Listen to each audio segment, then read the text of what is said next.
안녕하세요. 저는 정석인이라고 합니다. 저번 비디오에 이어서 오늘도 모도를 조금 더 설명해 보도록 하겠습니다.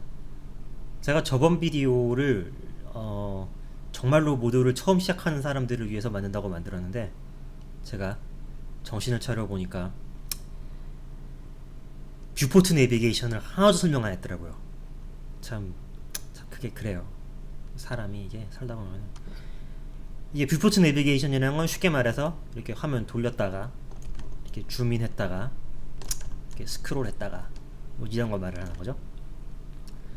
우선 제일 처음 모도의 뷰포트 내비게이션은 생각보다 매우 단순해요. 손에 익으면은 나쁘지 않습니다. 근데 여러 가지 문제점도 있기 때문에 커스텀 내비게이션을 저 같은 경우에 사용하고 있는데 그거는 조금 이따가 설명드리겠습니다. 모도의 기본 세팅 값은 Alt를 누른 채로 좌클릭을 하고 드래그를 하면 화면을 이렇게 돌릴 수가 있어요. 흔히 말하면 로테이션이죠. 컨트롤 Alt를 누르면은 자 이게 저 돋보기로 바뀌었는데 짐작하시다시피 줌인 줌아웃입니다. 그 다음에 Alt Shift를 누르면은 그 상태로 이제 마우스 좌클릭을 하고 왔다 갔다 하면은 이렇게 화면 팬을 할 수 있죠. 그리고 이제 뭐 그런 거를 뭐 그 외에도 뭐 이상한 동작들이 있어요. 뭐 컨트롤 알트를 누른 채로 뭐더라? 뭐 이렇게 우클릭 드래그를 하면은 그 드래그를 한 거만큼 줌인을 합니다. 그리고 뭐 여러 가지 있는데 솔직히 저는 다 쓸모없는 것 같아요. 그냥 기본 동작만 하면은 충분합니다. 그리고 거기에 하나 더 추가해서 쓸모 있는 게 있다면은 예를 들어서 이렇게 큐브를 만들었는데 하다 보면은 이렇게 큐브가 어디 가는지 없어질 때가 있어요. 찾으면 다행인데 이게 정말 찾기 어려울 때가 있거든요. 그때는 Shift A를 누르면은 딱 이렇게 가운데로 가지고 옵니다. 마우스 가운데에 저 스크롤 위를 해서 줌인 줌아웃을 할 수도 있어요. 그게 편하신 분은 그렇게 하시면 됩니다. 이렇게 마우스가 이렇게 위치된 거에서 커서대로 이제 줌인 줌아웃을 이렇게 스크롤로 하면은 하죠. Shift A를 누르면 다시 돌아오고 이제 그리고 이게 막 Alt를 누른 채로 가운데 클릭을 하면 막 이렇게 로테이션도 되는데 솔직히 이거 참 쓸데없죠. 뭐 쓸데가 있을 수도 있겠는데 저는 아무리 봐도 쓸모가 없었습니다. 그래서 이게 모도가 참 여러가지 좋은 점도 있지만 나쁜 점도 있는데 이게 비디오로 보기에는 그냥 그래 보이는데 모도 저 마야 쓰시다가 마야만이 아니라 거의 대부분의 3D 프로그램 쓰시다가 3ds max는 조금 다른데 마야 쓰시다가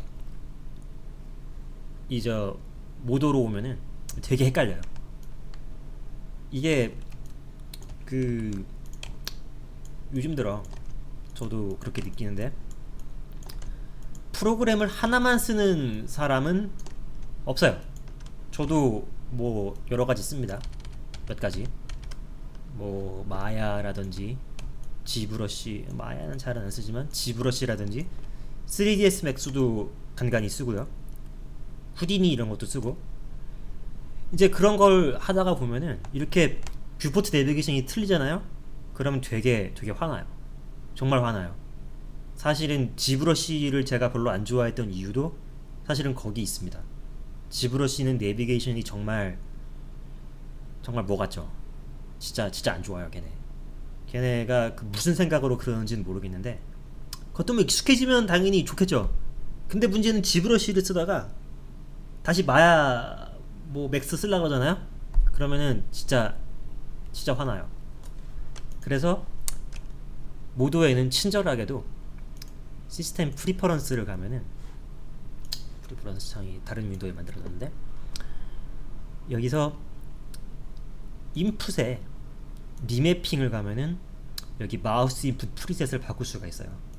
여기서 마야로 바꿔주고 닫으면은 이제 마야처럼 움직여집니다. Alt를 누르고 좌클릭을 하면은 화면 로테이션을 하죠. 이 상태에서 우클릭을 하고 드래그를 하면 줌인 줌아웃을 해요. 그리고 가운데 클릭을 하면은 펜을 합니다. 그냥 Alt만 누르고 있으면 돼요. 이게 마야 기본 프리셋인데 저는 되도록이면 이거로 세팅해 놓고 하려고 합니다. 왜냐하면은 거의 대부분의 3D 프로그램이 화면 내비게이션이 마야를 기반으로 하거든요. 그래서 3D 프로그램 왔다 갔다 할 때 되도록이면 혼선을 줄이기 위해서 저는 마야를 기본으로 놓고 씁니다. 참고로 3ds Max 쓸 때도 저는 마야처럼 셋업해 놓고 써요. 많이 쓰진 않지만 뭐 마야도 많이 쓰진 않는데 하여튼 이제 그런 게 있고, 그래서 저는 기본적으로 모든 설명을 마야를 기본으로 놓고 쓸 겁니다. 그 다음 이제 또 하나 좀 모드에서 좀 짜증나는 게 O키를 누르잖아요. 여기 트랙볼 로테이션이라는 게 있어요. 이거가 별거 아닌 것 같은데 써보면 되게 차이가 많이 나거든요. 전 그래서 이것도 끕니다. 끄는 게 좋아요. 그래 놓고 쓰면 이제 줌인 줌아웃이 조금 마음대로 안 되긴 하는데 위아래로 하면 잘 안 되고요. 좌우로 하면 잘 돼요. 그래서 이제 마야로 놓고 쓰면 됩니다. 편해요.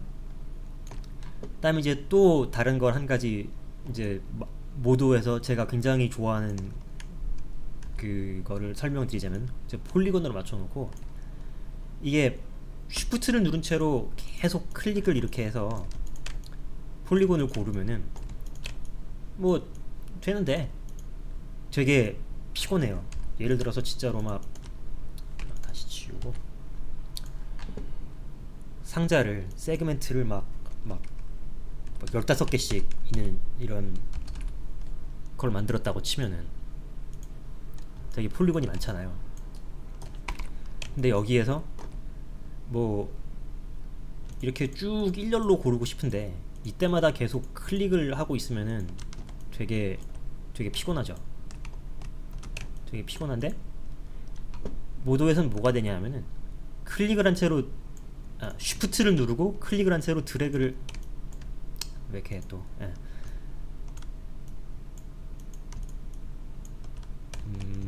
생각처럼 잘 안 되고 있어요. 이게 원래 이렇지가 않은데. 하여간 다시 잠깐 제가 좀 버벅거렸는데 죄송합니다. 그냥 이게 모도에서 그 폴리곤을 고를 때 이런 식으로 하는 것도 있지만 이렇게 흐름을 만들잖아요. 그 상태에서 스크롤 키를, 그러니까 화살표 키를 위로 누르면은 마우스로 클릭을 할 필요가 없이 쭉 골라줍니다. 아래를 누르면 다시 셀렉트를 풀어주고요. 근데 하나만 고른 채로 위를 누르면은 요런 걸 보여줘요. Need directly 뭐시기를 이게 인풋 없다. 인풋 좀 더 넣고 화살표 눌러라. 이게 그런 소린데 이거를 잘 쓰면은 되게 편해요. 이렇게만 고르고 위로 쭉쭉쭉쭉쭉쭉 누르면은 이렇게 골라주고, 그 다음에 또 어떤 기능이 있냐면은 5칸짜리로 만들어보고 할게요. 가운데만 딱 폴리곤을 고른 상태에서 쉬프트를 누르고 위로 누르잖아요. 그러면 저렇게 확장을 시켜줘요. 쫙쫙쫙. 당연히 아래로 누르면은 저런 것도 뜨고, 그다음에 이렇게 루프를 고른 채로 다시 쉬프트를 누르고 화살표를 누르면은 보시다시피 저렇게 마치 그라데이션이 퍼지듯이 셀렉트를 하죠. 그 다음에 다시 루프를 이렇게 고르고 또 루프를 2개 고른 채로 쉬프트를 누르고 이제 옆으로 고르잖아요. 그러면은 좀 다른 양상으로 골라줍니다. 그래서 이게 그 익숙해지면은 굉장히 빠르고 편하게 이렇게 한 칸 떼가지고 고를 수도 있죠. 굉장히 빠르고 편하게 고르고 싶은 것들만 고를 수 있어요.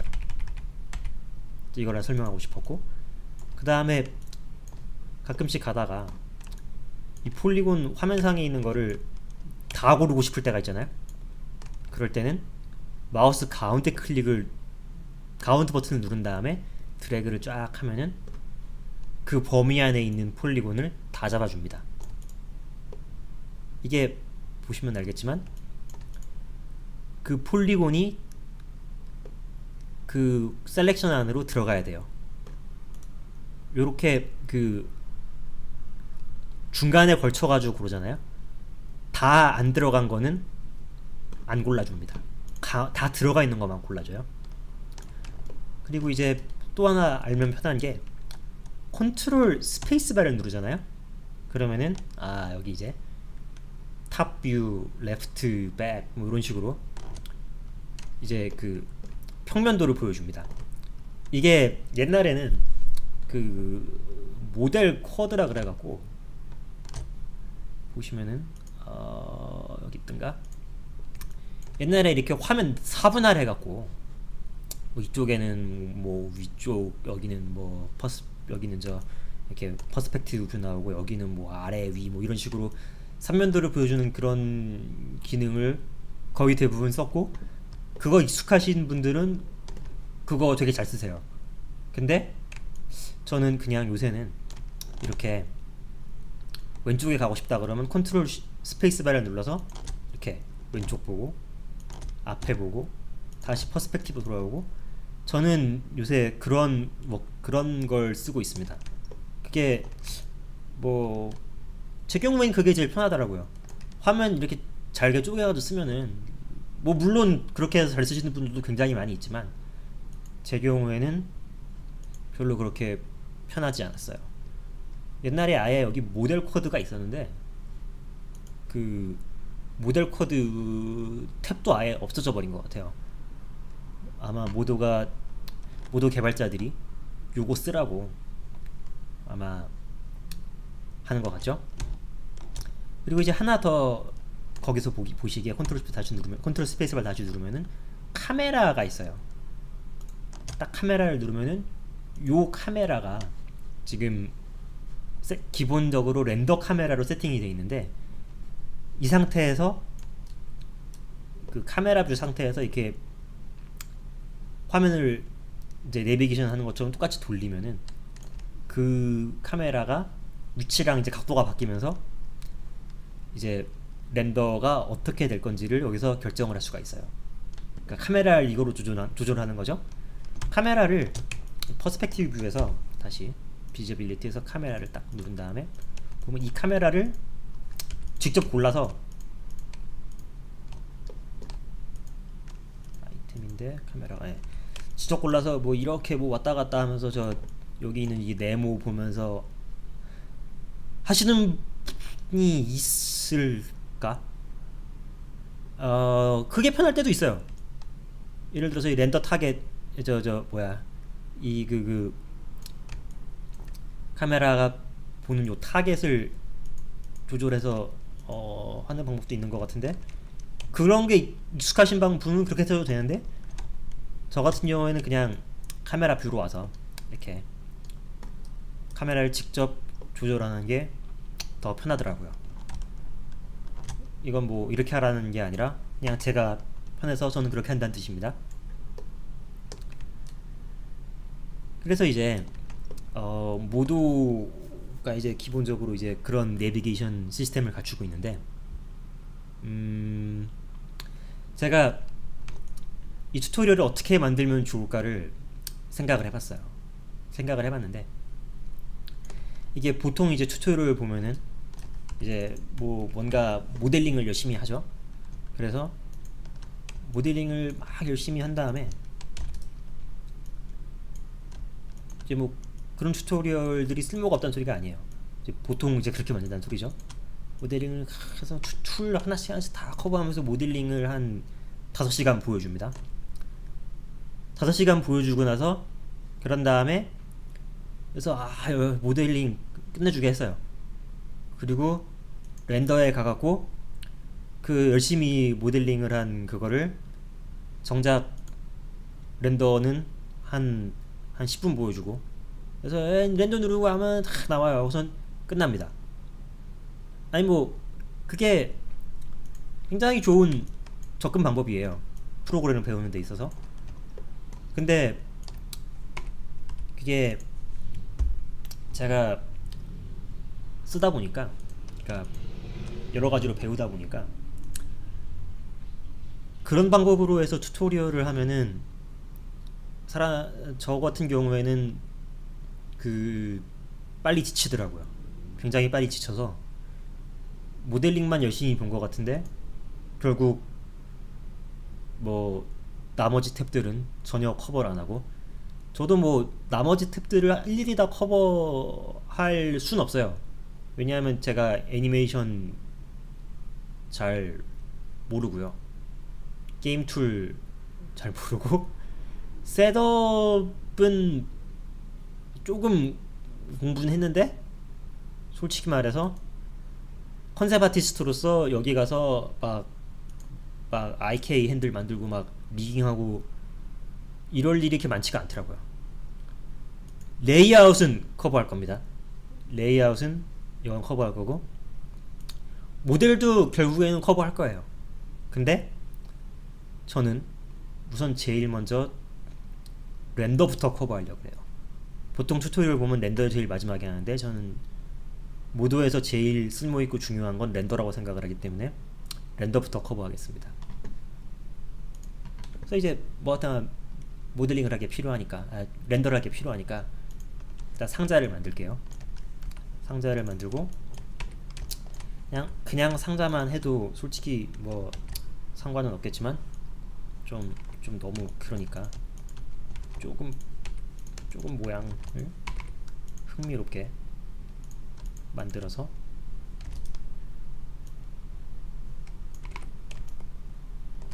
한번 해보겠습니다.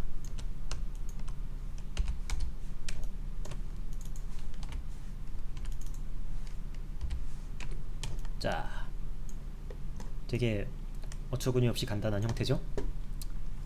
근데 이제 이거를 어떻게 하면은 이 렌더에서 그럴싸하게 렌더를 할 수가 있는가. 제가 그래서 미리 이번에는 파일을 준비해 놓은 게 있어요. 오픈에 가서 데스크탑에 가서 미리 준비해 놓은 오늘 우리의 목표는 이겁니다. 되게 뭐 간단한데 뭐 이제 설명할 것들은 이제 어떻게 하면은 이 반짝거리는 마테리얼을 만들 수가 있는가, 어떻게 하면은 요 엣지에 이렇게 라운딩 요거 이제 엣지 베벨 뭐 이런 걸로 넣을 수도 있지만 어떻게 하면 이렇게 할 수 있나, 그 다음에 어떻게 하면은 이 노란색 뒤에 백그라운드 요런 거를 만들 수 있나, 이런 거를 커버하려고 해요. 그래서 일단 여기를 보시면은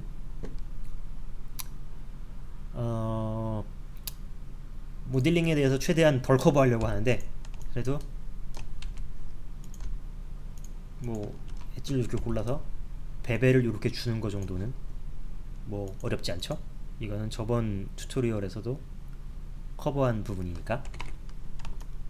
자, 이렇게 하면은 이렇게 가운데 라운딩이 들어갔죠? 그럼 일단 얘를 모드 렌더에서 와갖고 모드에서 기본적으로 주어지는 프리셋으로 렌더를 그냥 이렇게 봐도 그렇게까지 나쁘진 않아요. 뒤에 이렇게 백그라운드에 이렇게 그라데이션도 들어가 있고 이렇게 라이팅도 주어주고. 근데 이거보단 좀 더 예쁜 렌더를 저는 얻고 싶어요. 그래서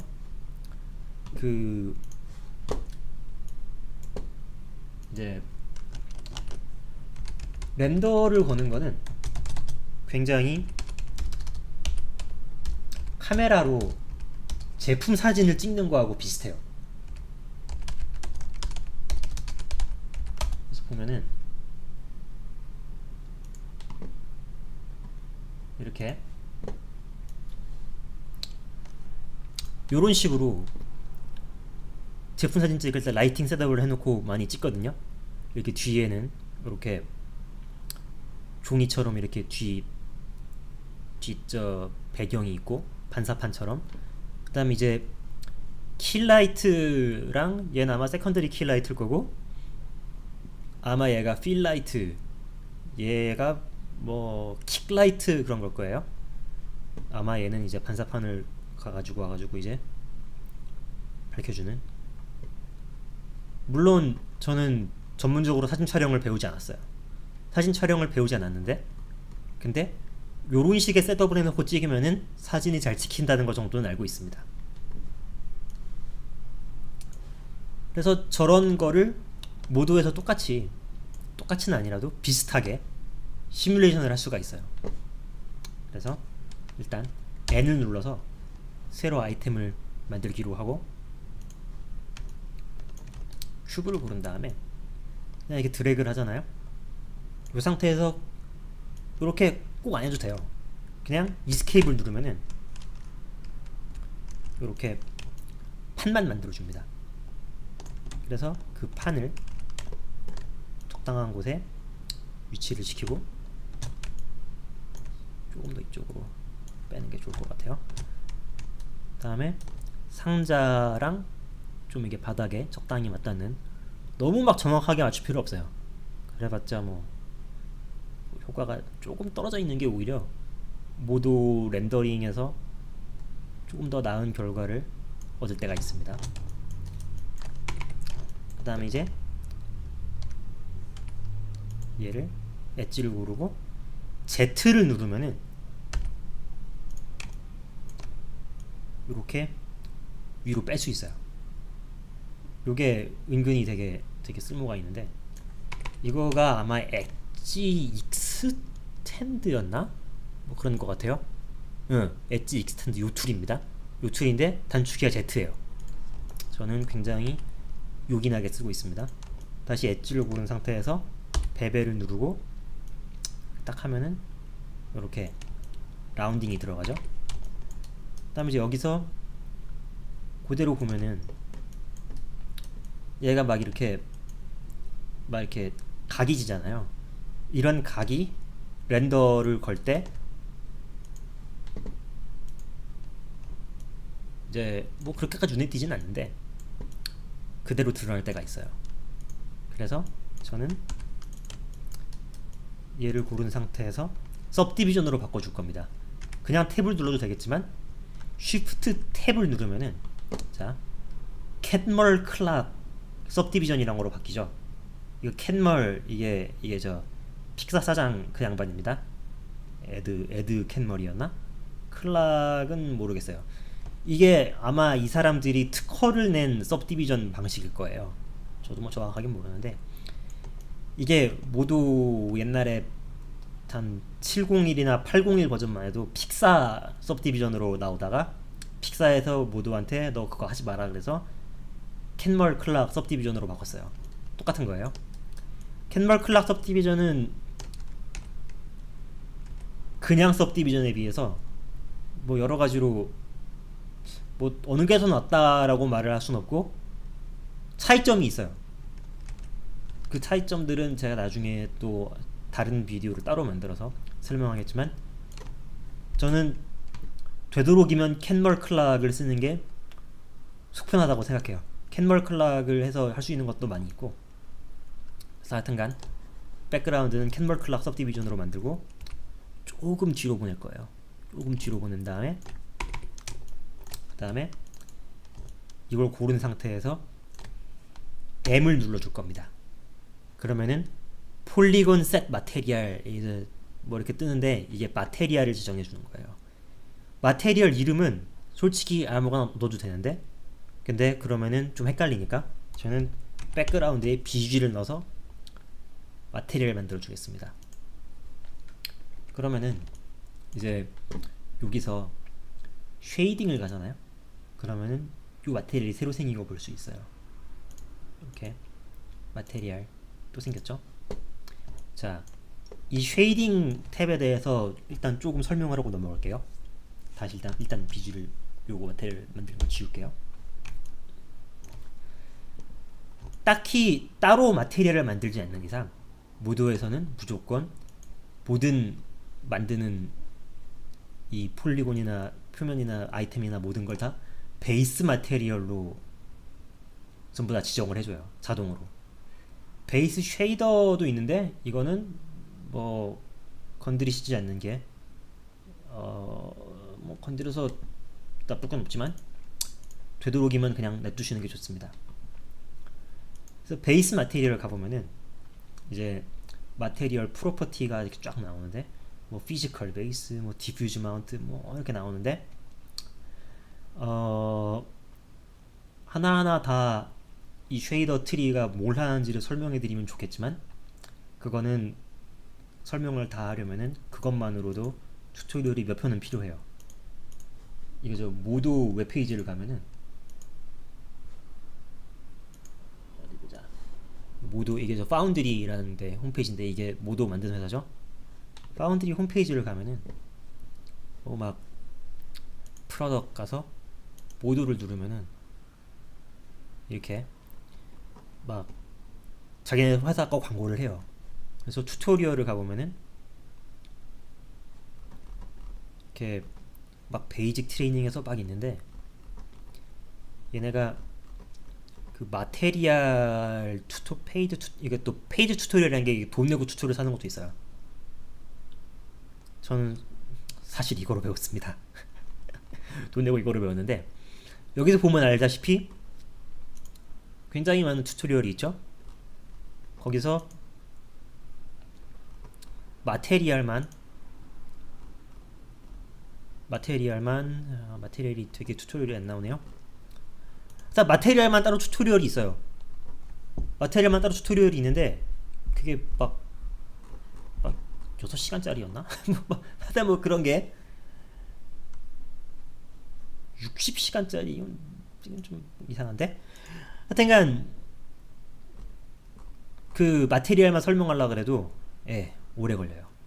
굉장히 오래 걸리고 굉장히 복잡한 부분들이고 그래서 저는 그냥 가장 기본적인 것들만 커버하고 넘어가겠습니다. 그래서 이쪽으로 오면 디퓨즈 컬러라는 게 있어요. 디퓨즈 컬러는 쉽게 말해서 아이템 색깔이죠. 아이템 색깔이고 디퓨즈 어마운트는 저 디퓨즈 컬러를 얼만큼 얘가 재현을 하는가. 10%로 놓고 하면은 좀 흐리흐리 어두어두하게 나오고 기본값은 80%인데 100%로 하면은 그냥 생으로 그 색깔을 보여줘요. 그 다음에 여기서 80%로 그냥 다시 스페쿨러 어마운트랑 프레넬 요건 이제 반사죠. 반사를 100%로 때리면 스페큘러 100%로 때리면은 거울처럼 전반사를 100%로 하는 그러면서도 색깔이 있는 그런 마테리얼을 하는 거고 프레널은 이제 오히려 이게 반사를 조절하기가 용이한데 프레널이란 거는 기본적으로 광학 용어예요. 이게 0으로 일단 해볼게요. 0으로 하면은 여기 마테리얼 창에서 번들번들하는 게 사라졌죠. 이게 프레널이 무슨 뜻이냐 하면은 빛이 레프트에서 잘 안 보이네요. 빛이 들어오면은 입사각이랑 이거 이론적인 부분은 제가 전 다른 튜토리얼에서 그것만 설명하기에도 그것도 또 몇 시간 걸리니까 설명하기엔 하여튼간 기본적으로 빛은 이렇게 그 관측자의 눈에서 이렇게 가파른 면이면 가파른 면일수록 더 많이 일어납니다. 이렇게 위로 올라가면 올라갈수록 반사가 훨씬 덜 보여요. 그걸 이제 프레널 이펙트라고 말을 하는데, 이걸 100%로 해놓고 보면은 보이시겠지만 관측하는 사람의 눈에 이렇게 딱 평면으로 돼 있는 경우에는 프레널 이펙트가 훨씬 덜해요. 근데 이렇게 입사각을 좀 많이 좁혀보면은 프레널 이펙트가 굉장히 심하죠. 그 프레널 이펙트가 몇 프로가 일어나는가를 조절하는 거예요. 50으로 하면은 좀 덜 하겠죠. 저는 기본적으로 100으로 바꾸겠습니다. 그 다음에 이제 러프네스라는 것도 반사의 일종이에요. 러프네스가 0으로 돼 있으면은, 이건 프리뷰에서 잘 안 보이는데, 이제 반사가 뿌옇게 반사가 되는 게 아니라 또렷하게 반사가 됩니다. 러프네스가 100%면은 아예 반사를 갑자기 헷갈리는데, 예, 하여튼 러프네스를 100으로 올리면은 반사를 덜 하거나 뿌옇게 만들거나 하고, 0으로 하면은 전반사처럼 돼요. 그래서 다시 러프네스 40%로 바꾸고, 리플렉션 타입을 풀씬으로 하느냐 엔바이러먼트 온리로 하느냐 하는데 그냥 풀씬으로 놔두고, 클리어 코트도 반사에 관계된 건데 그런 건 나중에 설명하겠습니다. 그 다음에 이제 서페이스 노멀 뭐 이제 이런 것도 있고, 이제 이게 범프 맵이랑 이제 디스플레이스먼트 맵을 조절하는 거죠. 그 다음에 이제 라운디드 엣지라는 게 있는데, 그거는 이제 저 상자를 만들 때 또 설명을 할게요. 그래서 이제 베이스 마테리얼에 처음에 저런 게 주어지는데, 이제 다시 아까처럼 얘를 골라서 마테리얼 BG 우리 이미 만들어놨죠 하면은, 거기에 베이스 마테리얼하고 똑같은 마테리얼이 이렇게 생깁니다. 그러니까 이 BG라는 거는 그냥 폴더 이름이에요. 그래서 그 BG의 마테리얼은 요거가 지정이 돼 있는 거예요.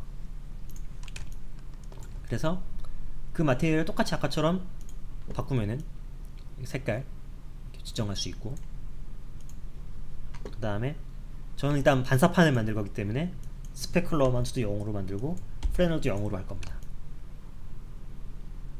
그리고 러프네스는 뭐 이 시점에서는 뭐 만져봤자 별 차이가 없기 때문에 그냥 냅둘 거예요. 그렇게 해서 렌더로 다시 돌아가서 보면은, 네, 백그라운드가 생겼죠. 이제 카메라를 돌려도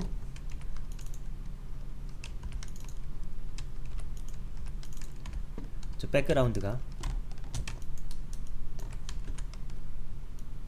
벗어나지 않도록 백그라운드를 확장할 거예요. 이 앞에도 또 Z를 눌러서 쫙 확장을 하고, 여기 위도 쫙 확장을 할 거예요. 이제 이게 모두 이제 3D 프로그램의 장점인데, 아까처럼 요런 세팅으로 해서 하려면은 물리적인 한계가 있죠. 제품이 크거나 그러는데 백그라운드가 크기가 제한되어 있으니까 그 카메라를 막 조절할 수가 없잖아요. 근데 3D는 그거에 비하면은 훨씬 제약이 덜하죠. 얼마든지 조절할 수 있어요. 근데 일단은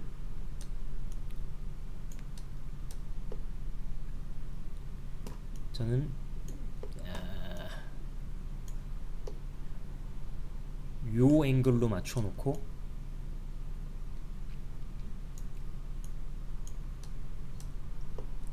마치 제품 사진 찍을 때 카메라 왔다 갔다 하는 거랑 비슷하죠. 이 렌더링을 이제 하나씩 이제 임프루브를 시킬 거예요. 그러니까 발전을 시킬 거죠. 이 디렉셔널 라이트라는 거가 이제 기본으로 주어지는데, 이걸 일단 껐다 켰다 해보면은, 네, 보시다시피 이게 이제 그냥 모두가 기본으로 주어주는 주광이죠. 예, 얘예요, 얘. 얘인데 이게 뭐 굉장히 그냥 기본적으로 주어지는 광원이기 때문에 이건 이제 태양광이랑 굉장히 비슷한 효과를 줘요. 보다시피 굉장히 센 그림자를 만들어주고 얘는 그냥 직진을 합니다. 그래서 얘는 방향만 영향을 줘요. 위치를 어디로 바꿔도, 그러니까 얘는 화면 전체에 적용되는 광원이기 때문에 이렇게 각도만 영향을 줍니다. 그래서 얘는 그냥 어느 위치에 놓든지 간에 위치랑 상관없이 방향에만 영향을 주는데, 일단은 저는 이걸 끌 거예요. 이게 야외 환경을 할 때는 도움이 될 때도 있어요. 근데 지금 당장은 끌 겁니다. 그럼 이제 다시 아까 전에 이 큐브로 돌아와서, 이 큐브가 이제 그냥 정말 대강대강 만든 거죠. 얘도 마찬가지로 똑같이, 그리고 이제 폴리곤을 하나를 고르고 더블 클릭을 하면은 그 폴리곤에 연결되어 있는 모든 폴리곤을 다 골라줍니다. 한 번에. 더블 클릭도 굉장히 많이 써요. 마테리얼을 새로 지정을 해줘야겠죠. 저는 이 마테리얼을 박스라고 해서 만들 거예요. 그러면은 이제 아까 전에 만든 마테리얼이랑 똑같은 마테리얼이 어쩌다 보니까 만들어졌는데, 이게 보통 안 저러는데 뭐 저러네요. 하여튼간 뭐 마테리얼 바꿀 거니까 저는 얘는 빨간색으로 만들 거예요. 빨간색으로 만들고 스페큘러 어마운트 다시 4로 바꾸고 그냥 기본 세팅으로 갈 거예요. 반사 재질인데 뭐 너무 막 심하게 반사는 안 하는, 러프네스 한 25 정도만. 자, 그래서 다시 돌아오면은 이미 반짝반짝거리는 재질이 더해졌죠. 프리뷰에서도 벌써 볼 수 있듯이 요 그림자, 이 상자가 딱 바닥에 맞닿는 그림자가 벌써부터 막 보면은 우글우글하죠. 이거를 뭐 여러 가지 방법이 있겠지만 가장 손쉽게 해결하는 방법은 얘를 위로 조금 올리는 거예요. 조금만. 저 우글우글한 게 없어질 때까지 조금만. 우글우글한 게 사라졌죠. 이게 왼쪽에서 보면은 요게 이제 상자인데, 요게 이제 우리 백그라운드인데 좀 떨어져 있죠. 저 정도 떨어져 있어도 뭐 아무도 뭐라 안 합니다. 저는 그냥 렌더가 예쁘기만을 바래요. 이게 정확하게 붙어갖고 막 그런 거 저는 신경 안 씁니다. 그다음 이제 전에도 얘기했지만 이렇게 굉장히 날카로운 이런 3D 이 엣지들은 정말 순식간에 이게 CG인 걸 너무 티나게 만들죠. 그래서 그거를 해결하는 방법은 몇 가지가 있어요. 가장 첫 번째 방법으로는 얘를 요 날카로운 면을 전부 다 골라서, 뭐 전부 다 해봤자 단순한 쉐입이기 때문에 몇 개 없어요. 전부 다 골라서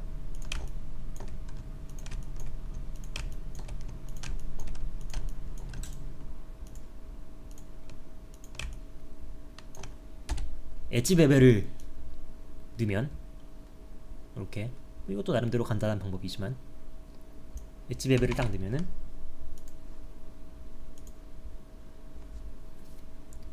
날카로운 면이 전부 사라졌죠.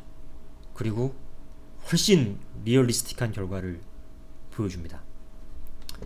근데 이제 저렇게 하는 방법도 있지만, 이제 제가 최근에 사용하는 방법은 뭐 저만이 아니라 많은 분들이 그렇게 사용하는 것 같아요.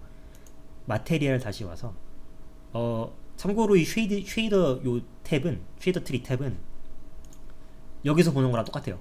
아이템 쉐이딩 메쉬는 아이템이랑 비슷한 것 같은데 쉐이딩 그룹도 이렇게 지정할 수 있지만 있고 여기서도 똑같은 거예요. 얘는 아이템이 여기 있죠. 그 다음에 여기는 쉐이드를 따로 분리해 놓은 거예요. 렌더 탭은 이제 렌더 탭에서도 모델링 할 수 있어요. 근데 렌더를 위해 특화된 탭이고 모델은 모델을 위해 특화된 탭이죠. 그래서 모델링에서는 기본적으로 이렇게 아이템 탭이 있는 거고 렌더 탭에는 이렇게 따로 분리해 놓은 거죠. 여기서 이제 아까 전에는 이쪽에 있던 이 프로퍼티 탭이 렌더 탭에서는 따로 분리가 돼서 이렇게 옆으로 나오는 겁니다. 이게 화면이 이렇게 공간이 더 많이 있으니까 아까 이 렌더 모델링 탭에서는 잘려가지고 안 나오던 옵션들이 렌더 탭에는 다 나오죠. 훨씬 편해요. 그리고 아까처럼 컨트롤 스페이스바를 누르면은 똑같이 이렇게 왔다 갔다 할 수 있죠. 카메라 뷰도 물론 있어요. 카메라 뷰를 그래서 프리뷰를 킨 상태에서 카메라 뷰로 왔다 갔다 하면서 이렇게 리얼타임으로 이쪽에 곧바로 피드백이 옵니다.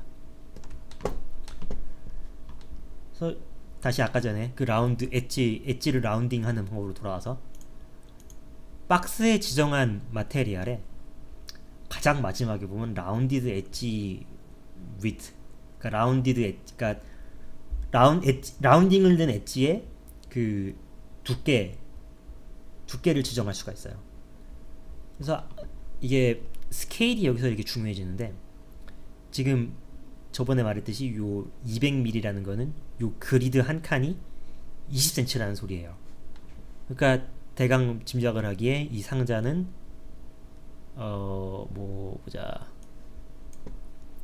20, 40, 60, 80 해서 1m짜리 상자인 거죠.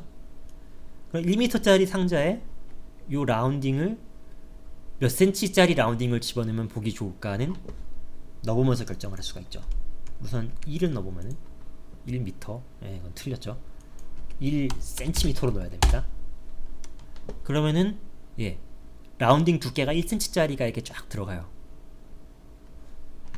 그러니까 이 폴리곤 요거 두 개가 만나는 각이 40도 이상인 엣지에는 10mm짜리 라운딩을 쫙 넣는 겁니다. 이 값이 90이잖아요. 그러면 라운딩을 안 넣어요. 왜냐하면 지금 이 폴리곤 상자에는 90도보다 큰 각도를 가진 엣지가 없어요. 그러니까 40도로 다시 바꿔보면은 이제 요런 데는 이 엣지 라운딩이 적용이 안 되겠죠. 근데 40도보다 큰 각도를 이루는 곳에는 엣지 라운딩을 싹 주는 거예요. 이게 굉장히 편하고 강력한 기능입니다. 굳이 가서 전부 다 엣지 라운딩을 줄 필요가 없어요. 이렇게 엣지 라운딩을 준 상태에서 심지어 이거 나중에 뭐 게임 에셋 그런 거에다가 저 노멀 맵 베이킹 하잖아요. 그러면 요 라운딩 베이킹까지 해줘요. 그래서 로우 폴리곤 메쉬를 게임에다가 집어넣으면은 요거 라운딩이 그대로 나옵니다. 그거는 게임 에셋 만드는 거는 그거는 나중에 설명하도록 하고요. 그럼 이제 지금 이 샷을 아까 전에 요거랑 비교를 해보면은 라이팅의 차이가 크죠. 이건 지금 기본적으로 아무런 라이팅도 들어가 있지 않은 거죠. 그래서 다시 모델링 탭으로 와서 저는 일단 아이템에 돌아가서 애드 아이템에서 스포트라이트를 집어넣을 거예요. 자, 이게 애드 아이템이라는 게 여러 가지를 이 장면에다 추가할 수 있어요. 카메라를 예를 들어서 추가를 하면은 여기서 카메라가 이렇게 프리셋으로 나와 있는데 그러면은 기본 지정 카메라 요 카메라 말고 다른 카메라도 만들 수 있어요.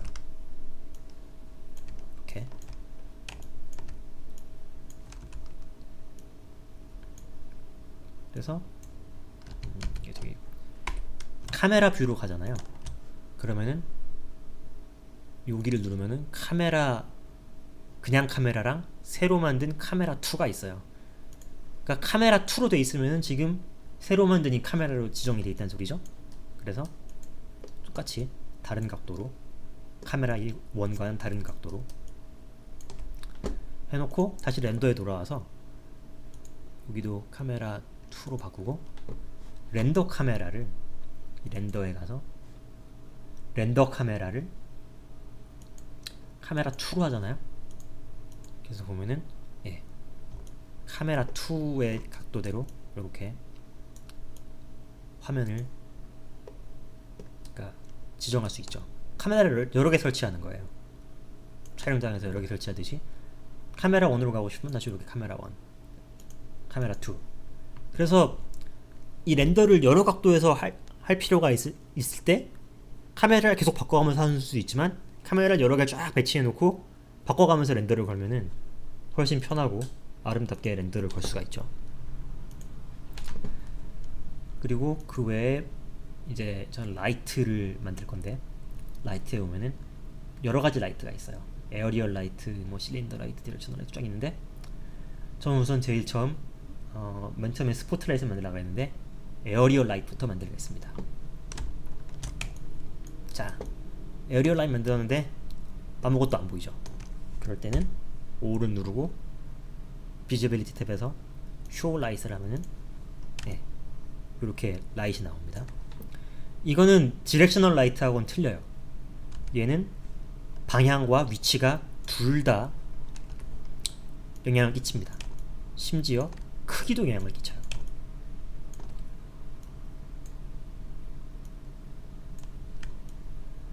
이 크기가 크면 클수록 더 많은 부분을 라이트로 비추는 거죠. 그러니까 얘는 쉽게 말해서 얘 같은 일을 해요. 이렇게 포인트 라이트이 아니라 할 수도 있지만 그러니까 광원에다가 디퓨저를 이렇게 달면은 이렇게 빛을 이렇게 퍼지게 만들면서 이렇게 라이팅을 때리거든요. 그거랑 비슷합니다. 프리뷰에서 보면은 디렉셔널 라이트를 때렸을 때랑은 굉장히 차이가 있죠. 일단 그림자가 훨씬 부드럽죠. 자, 디렉셔널 라이트 이렇게 하면은 에어리얼 라이트는 그러니까 필라이트라고들 많이 하더라고요. 필라이트 이게 화면을 채워주는 거죠. 그 다음에 이제 이거를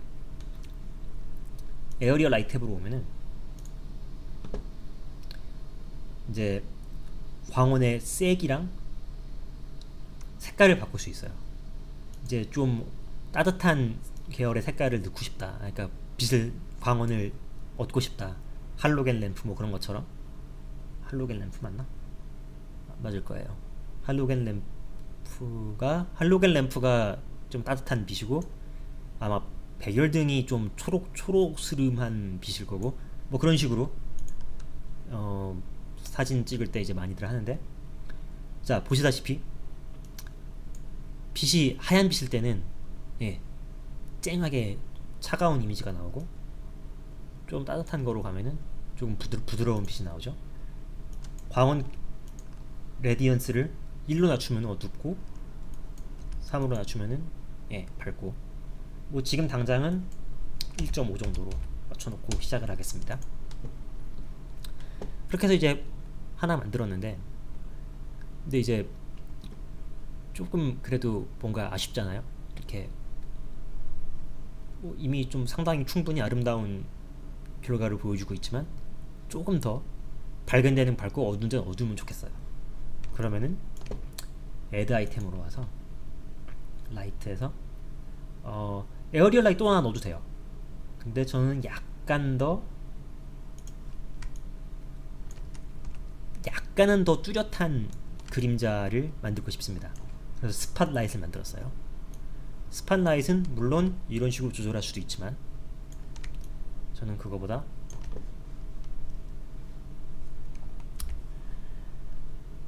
라이트이 보는 거를 직접 보면서 그리고 싶어요. 뷰 타입에서 라이트를 가면은, 예, 자 이거 O 누르면 나오는 겁니다. 몇 번 설명했어요? O 누르면 나와요. O에서 드로잉 컨트롤에서 뷰 타입을 라이트로 가면은 마치 카메라를 조절할 수 있듯이 라이트를 이렇게 조절할 수 있어요. 그래서 저는 조금 이제 왼쪽 왼쪽 조금 윗면에서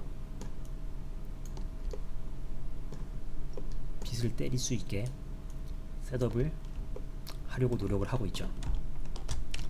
대강 맞춰놓고 좀 위로 올리고, 뭐 방법을 섞어가면서 쓰는 거예요. 이렇게 한 다음에 다시 렌더에 와서 프리뷰를 보도록 하죠. 에어리얼 라이트이 에어리얼 말고 스포트라이트이 있으나 없으나 별로 차이가 없죠. 그거는 광원이 약하기 때문이에요. 저는 이걸 그래서 한 15 정도로, 여전히 별로 보이지가 않네요. 에어리얼 라이트는, 스포트라이트는 그 거리에도 영향을 많이 끼치는 것 같아요. 저도 정확하게 이게 어떤 원리로 100% 작동을 하고 있다를 뚜렷하게 설명을 드리면 좋겠는데, 저도 어떤 부분은 짐작에 의해 말씀드릴 수밖에 없죠. 그래서 보시다시피 그림자가 아까 전보다 조금 더 뚜렷하게 생겼죠. 근데 이제 요 그림자보다는 좀 더 올리는 게 좋을 것 같아요. 30으로 올리고 레이트레이스를 레이트레이스 상관없어요.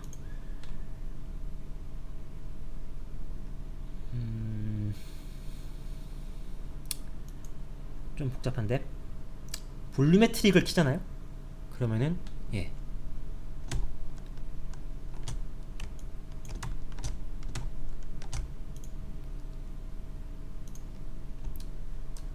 보시다시피 저렇게 라이트 광원이 이렇게 전체가 보이게 되죠. 이게 이제 막 그 먼지가 심하면 이렇게 그 갓레이라고 하죠. 갓레이, 이렇게 귀시 광원이 이렇게 볼륨처럼 보이게 되는데, 지금 당장은 필요가 없기 때문에 끌 거예요. 멀리서 보면은 스포트라이트가 뭘 하고 있는지가 보이죠. 여기 이렇게 동그랗게 라이트를 지금 넣었죠. 소프트 엣지를 15, 그러면 좀 더 부드러운 라이트이 되고, 콘 앵글을 90으로 높이면은 조금 더 넓은 범위를 커버하게 되죠. 뭐 좋긴 좋은데 저는 조금 더 라이트가 부드러웠으면 좋겠어요. 펄 오프 타입을 인버스 디스턴스, 이건 너무 세죠. 디졸브를 50으로 하면은 약해지죠. 그래서 여러 가지 조절할 수가 있는데, 뭐 지금 당장은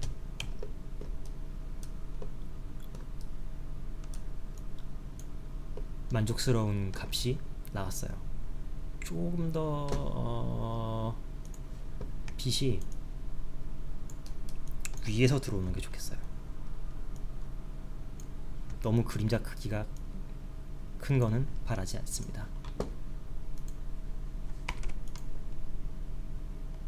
여전히 좀 그렇게까지 만족스럽게 그림자의 형태가 나오고 있진 않아요. 이거가, 잠시만요. 네, 알아냈습니다. 저는 그림자가 좀 부드럽게 퍼지길 바랬거든요. 그거는 요 레디어스라는 거에서 값을 조금 넣으면은 훨씬 부드럽게 퍼지죠. 그래서 이제 거기에 하나가 주어졌고, 빛을 조금 더 세게 주면은 조금 더 밝고 입체적인 결과가 나오게 되죠. 그리고 이제 여기에다가 라이트를 하나 더 추가할 거예요. 이번에는 그냥 에어리얼 라이트를 넣겠습니다. 에어리얼 라이트를 그래서 요쯤으로 가지고 와서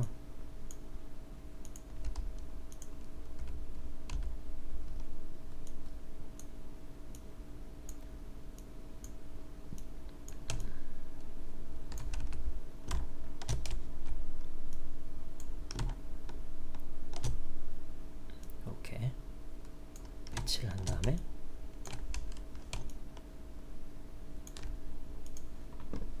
이 에어리얼 라이트는 세기를 좀 줄일 거예요. 그다음 에어리얼 라이트 하나가 좀 따뜻한 색깔이었으니까 얘는 살짝 차가운 색깔로 한색 계열로. 그래서 프리뷰를 눌러보면은 차이가 크지 않네요. 다시 3으로. 그러면 조금 더 이렇게 어두운, 이렇게 좀 너무 난색 계열로 갔던 거를 조금 다시 한색 계열로 좀 돌린 거죠. 다시 뭐 그런 식으로 밸런싱을 맞춰주는데, 이제 이런 거는 나중에 포토샵을 가서도 고칠 수 있고 뭐 여러 가지에서 고칠 수 있어요. 그럼 이렇게 셋업을 했으면은 이제 렌더를 눌러봐야죠.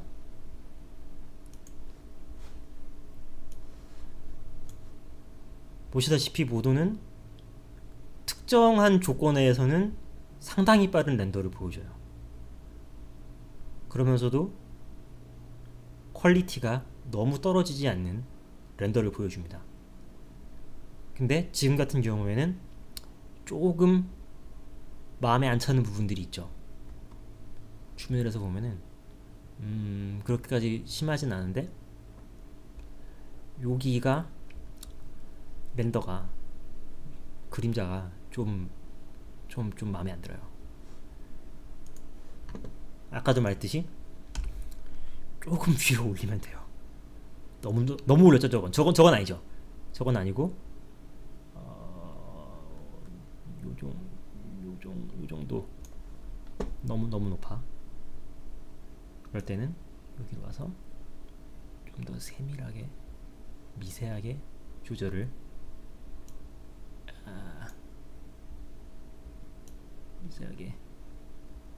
미세하게 예, 이 정도면 될 것 같아요. 다시 렌더를 눌러보죠.